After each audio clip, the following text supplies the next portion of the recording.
New for 2020, we have two great digital pianos from two well-known brands. In a similar price point, they stack up really well. So we're going to look at some of the features, take a listen, and see how they compare. Stay with us.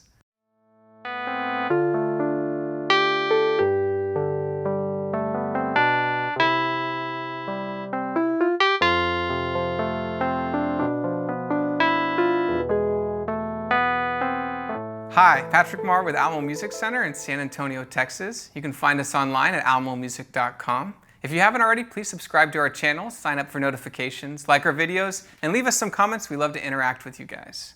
Today, we're looking at a really cool comparison. I've got on my right the Kawai CA49, which is one of the newest releases from Kawai in that concert artist series. And on my left, I have, it's from Casio. It's called the AP710, 710, which is brand new for 2020. We haven't really done a lot of comparisons on the Casio, so we're really excited to have it here with us today in the studio. We're definitely excited to pair it up against something that we know a little bit better, the Kawai product. And kind of looking at some of the differences, they're very similarly priced. So looking at some of the differences, comparisons, we really want to hear what they sound like against each other, because for the player, for you guys, for us, it's one of the most important things, how it feels and how it sounds. So I'll start with the concert artist because it's something that we're a little more familiar with. Kawai has been making pianos for 90 years.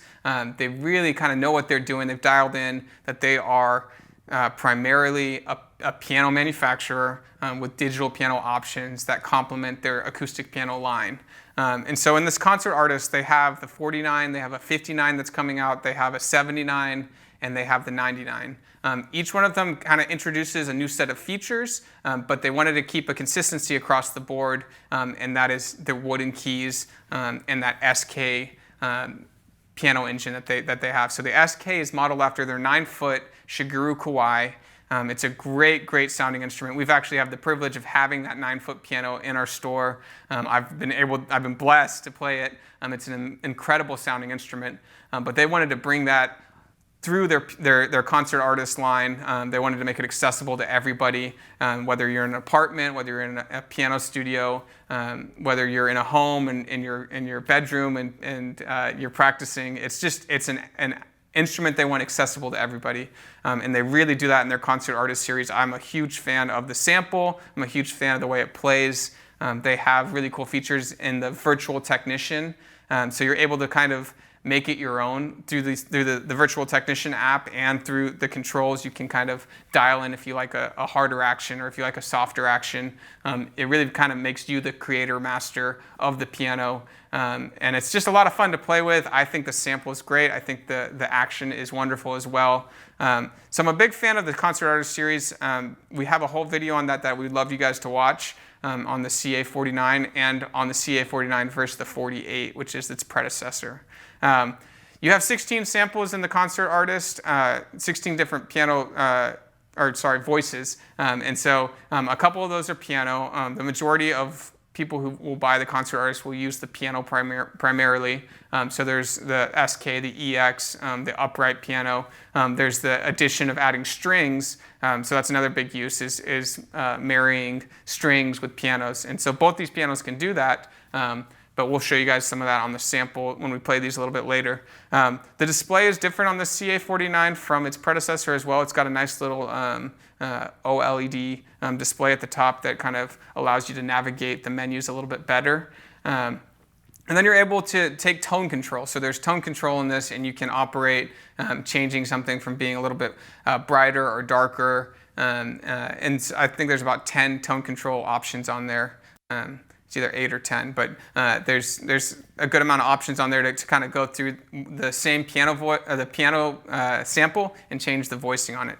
So really kind of makes it your own instrument. You can kind of become a master of playing the piano, of changing the voicing, or changing how the action plays.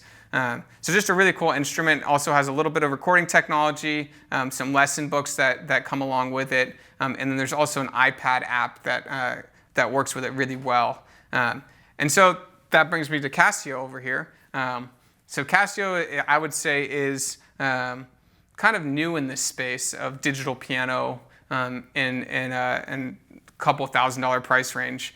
This is closer to the top of their line. They have the AP series, and they also have a GP series in that Selviano line. So this is the Casio Selviano line. It's the AP710. That's kind of the top of the AP before it switches over to GP. GP for grand piano, AP for, I would guess, acoustic piano. But in that Selviano line, it's them making digital pianos modeled after acoustic pianos. So the AP710 is not an acoustic piano, it's a digital piano rendering after an acoustic piano. You can see the lid is real nice. They actually have a really cool design element on it where the lid kind of creeps up and kind of changes the way the piano sounds. A lot of manufacturers have done this through apps or through their system where you can adjust the lid control to create how loud it is and how the sound reflects. Also, Casio decided to recently start partnering with Bechstein, which is a very, very well-known manufacturer. You can see, we'll show you guys some pictures of the plate that actually is shown really loud and proud on the bottom right of all of these units. It's made in cooperation with Bechstein. So the AP710 has some really cool piano samples on it. The first thing I noticed was lots of buttons. So you open this thing up, and it looks like, oh wow, this is going to be a little bit confusing. There's a lot of options here. Once I started delving into it a little bit deeper, it kind of made sense to me that there's not a lot of options. It's just all laid out here in front of me. So if you're someone who's very, I guess, tactile and wants to be able to know exactly where to go, those buttons are laid out for you. On the Kawai, it's a little more simple, kind of dialed in. You go through menus and select it that way, or you use the iPad app. So if you are someone who wants everything right in front of you right away, the Casio does have that option with all the buttons right there. So there's an option to split it into dual mode immediately. There's an option to switch it into the speakers on and off. Very just laid out in front of you. So we'll take a look at some of those buttons and those options.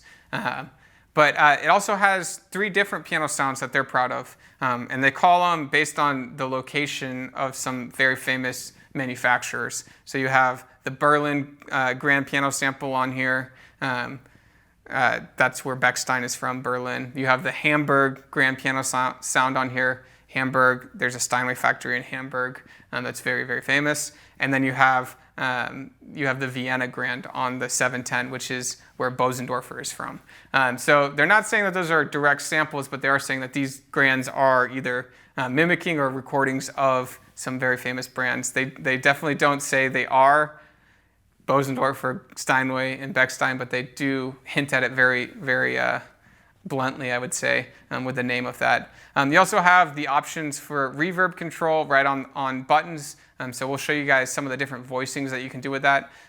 Like I was saying with the Kawai, you can make these different piano samples very different on this side. So you can change, oh, I want it to sound more like a concert hall or a smaller room. And those buttons are right there in front of you. On the Kawai, you kind of have to go through that virtual technician app or through the menu control on the left side cheek block.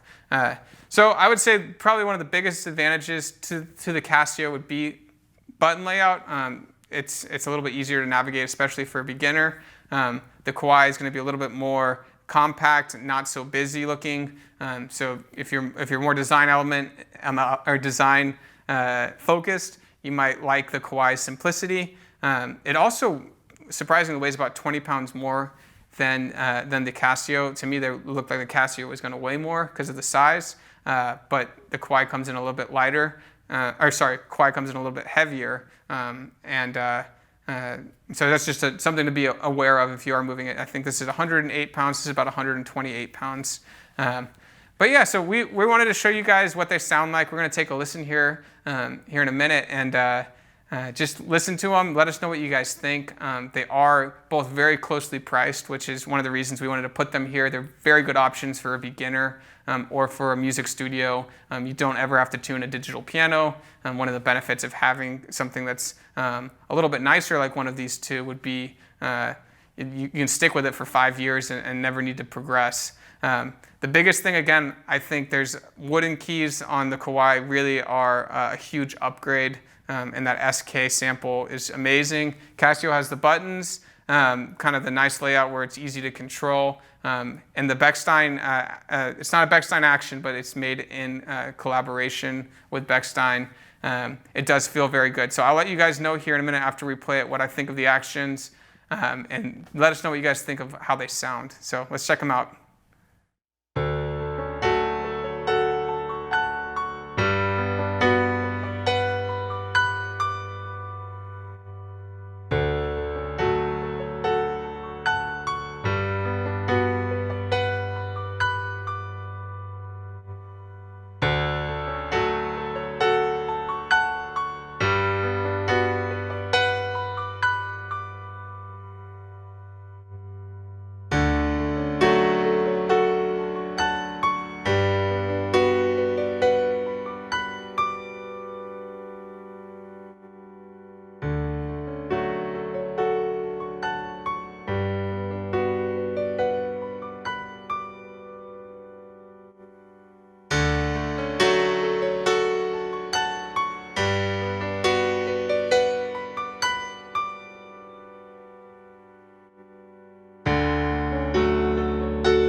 Two great sounding instruments. I did want to let you guys know that while we were recording, we realized that the Kawai does not have a line out, and the Casio does. So if you're a church or even a music studio and having a line out is really important. If you're a beginner or if you're a student and learning, this might not even make sense to you, but a line out would ensure that you can get signal out of the instrument, but also have the speakers operate as a monitor or reference. So the Casio does, in my opinion, if you are a church or something, is one of the better options. I know the Kawai in the as you move up in the CA series does have the line out option. So in the 49 it does not have it, but in some of the I know in the 79 and 99 they definitely do have that line out. The actions, they played great to me. I really kind of give Kawai the edge on this one. A little bit more control in the action, where the Casio, it's a lighter, it feels a little bit bouncier to me. Definitely plays well, sounds nice. Definitely have more voice choices in this. You have 26 voice choices. I really do like having the buttons right there to change immediately if you need a different voicing or need a different reverb control. And so you guys let us know what you think. I know there's opinions can be far-ranging, and I'm not saying one is better than the other. In my opinion, I like components of each of them. But yeah, let us know what you guys think. If you've had the pleasure of playing either of them, please give us some of your insight in the comments below. I know people researching these right now would appreciate any feedback that you guys have. Again, thank you guys for watching. We are Alamo Music Center in San Antonio. You can find us online at alamomusic.com, where we have both of these products listed, and you can read a little bit more about them. You can always chat with us on our website. We have someone there available most of the time to answer any questions.